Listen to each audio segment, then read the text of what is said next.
Mr. Brown, how you doing today? Good. Good morning. How you doing, Lee? Doing fine, doing fine. Good. You're the Chief of Security and Safety for the Greenville Full Consolidated School District. Can you talk about your job? Yes. Well, the job is basically routine for me. It's been doing this for a good while now. When I came on in July, we saw that there was a lot of things that really need to be shaped up because the district was coming together. My basic responsibility is to educate and make sure that we provide a safe and orderly school for our school district. And that entails doing a lot of training and basically just doing a lot of things to get the officers prepared, not just the officers, our principals and all of our school staff. How many officers do you have on your campuses? I have overall I have about 17, but I have maybe about 5 SROs, which they are school resource officers, and the rest is school safety officers. And the difference is the school resource officers are certified police officers, and so we have about 5 of those. And they are licensed to carry weapons on campus? Yes, they're licensed to carry weapons, just like any police officer or any deputy that we have. And one thing that I'm extremely proud of is that we have established this district through minimum standards, public safety, as being a certified police department. So we are a police department just like any other regular police department. Do all your schools have resource officers or someone on their campus, all the schools? All of our schools have a presence Okay. of have an officer there. I have 1 or 2 officers that actually goes from there. We got 12 sites and we have 2 alternative schools. So I have 1 or 2 going from one place to another to make sure that everything's covered. Yes.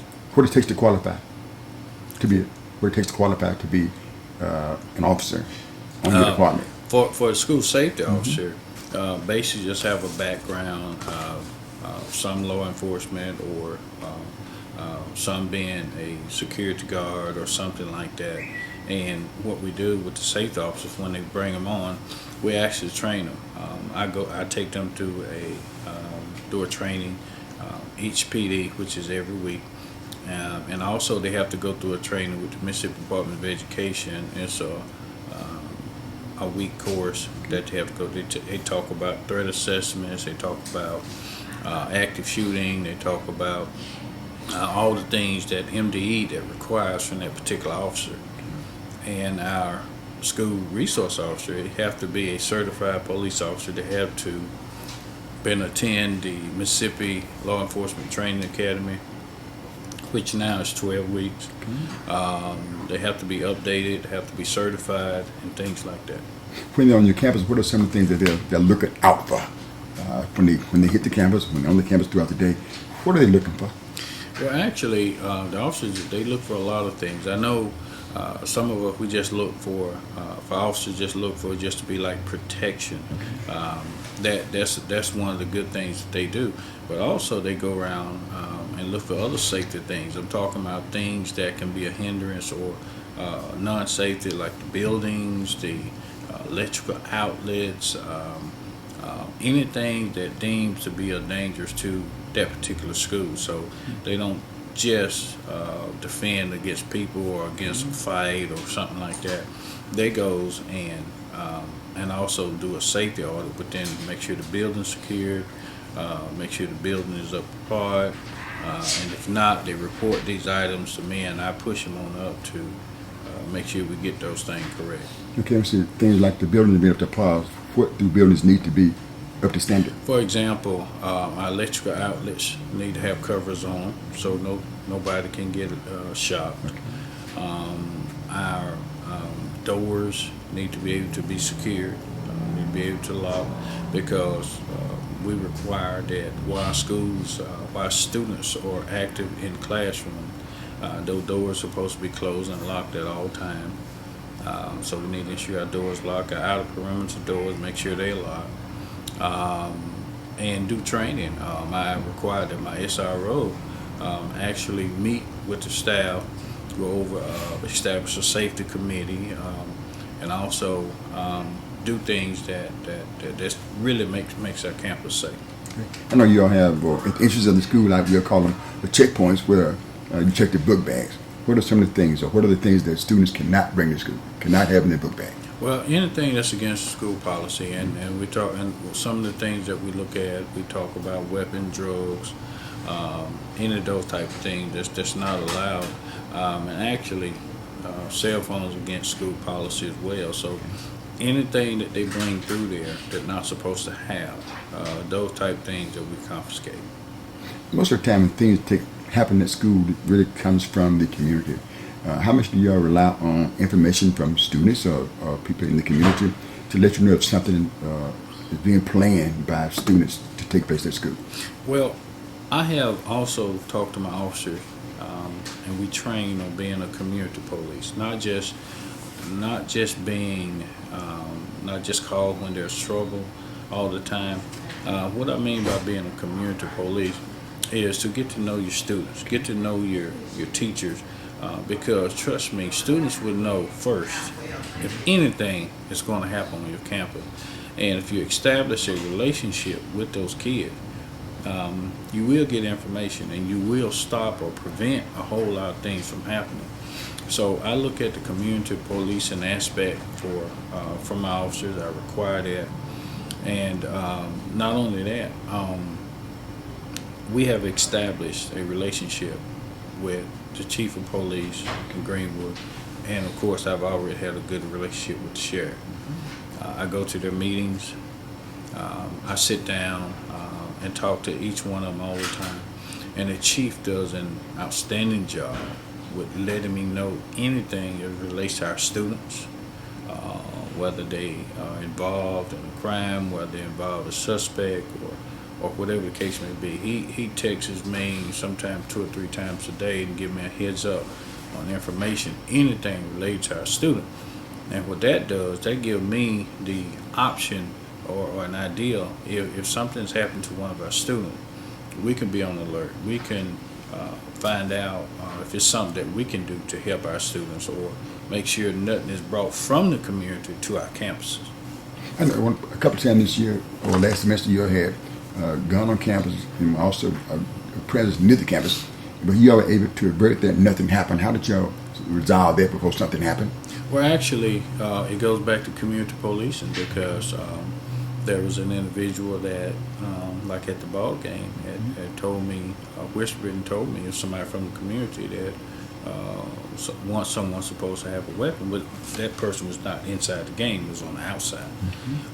So that's how we intercepted that one, and just being visible and within our schools, we did have that. And that was basically a notification of another student that informed the officer that, hey, this person possibly may have something on them. So being a community police and trusting, making sure that these students trust you, that carries a long way, because, again, they know first before we would even think about doing what's going on in their school. Okay. When you think of school, you think of community. When you think of community, you think of school. What is it that you like for the community to do to help you keep their students safe or their child safe? One of the things is partnership, meaning that it's going to take all of us to keep our schools safe. It's not just the safety department responsibility to make sure our school's safe. It's everybody. It's from the custodians all the way up to the superintendent. If we work together, and not only that, our parents, we try to educate them and let them know if their child's involved with anything as it relates to safety. I call them in, I talk with them, I let them, first of all, I give them the policy, I give them the law, and let them know this, what the law is, so they'll have a full understanding as to what's going on. Because a lot of times parents hear one side, and that's the child's side. So once they get a chance to hear both sides in a manageable way, then they can a lot of them say, you know what, now I see, I understand. At the beginning they only hear one side, and boy, they come out sometimes that they take that particular side, and so I give them another side, another option to see. And so it's going to take everybody. It takes everybody to make sure that our campus stays safe. I know the central office downtown, you have it staffed now with a resource officer. Or talk about that decision. Yes, we central office is a place where a lot of time people want to let off a lot of the steam. Okay. That's the main place they go to. They sometimes bypass the principal, sometimes bypass everybody else, and they said, by God, I'm going to talk to the superintendent.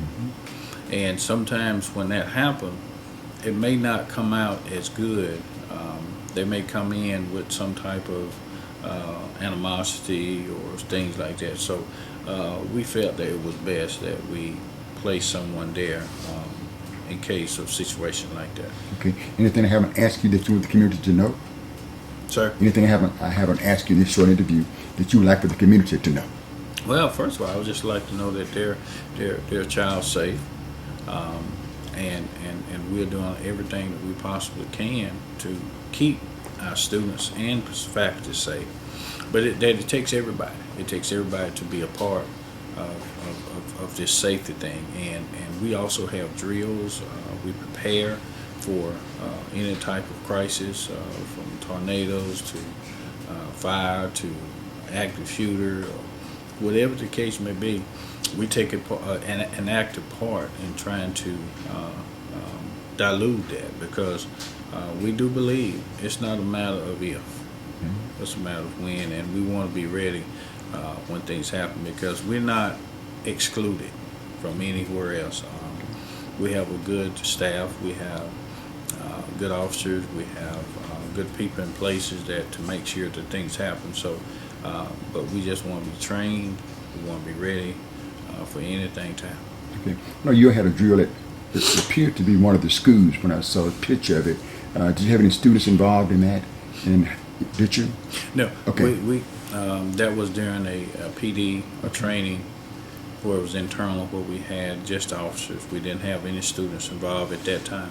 But we do plan to come and have our students to partake or participate in that particular activity. Not only our students, we're going to have the sheriff department, the police department, the fire department, emergency management. All those people going to have an active role when a crisis happens, and we just want everybody to know and work together so we'll know what's everybody's responsibility, because that's very important when a crisis happens.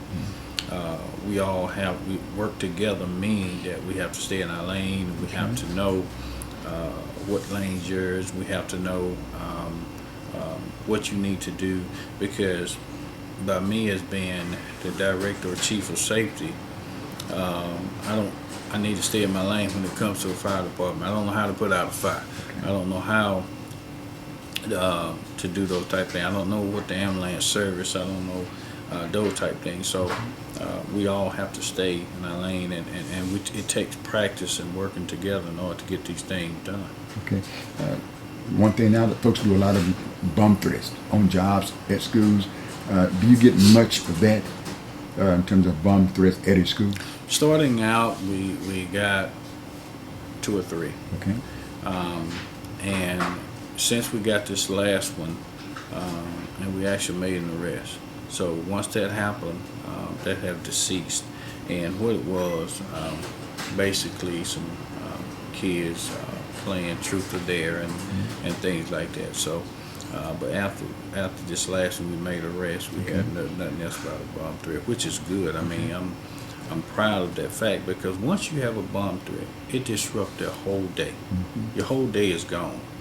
Everybody's mind is, because once you have a bomb threat, we evacuate the building. The officer have to go in and detect whether there is a bomb. Not just the officer, but we have bomb dog, which I think it's 2 in the county. Maybe one sheriff department. I think EMA have it. So that person have to go in and sweep the whole building, the whole school, and while the students are standing out or in their designated location, sometimes that takes 2 or 3 hours, and then you have parents coming, hearing about it, and they come to get their kids, and they going home, and then you don't have that many students at school now as it relates, so it disrupts your whole learning environment for that particular day. It's gone. So once we're very serious about that, because that takes away from our teaching and learning. So this last one we investigated, and we found out the culprit, and we made an arrest. Sometimes they do it through phone calls. Sometimes people do it through notes. How likely is a person to be called if they make a bomb threat? Normally it's phone call. Okay. And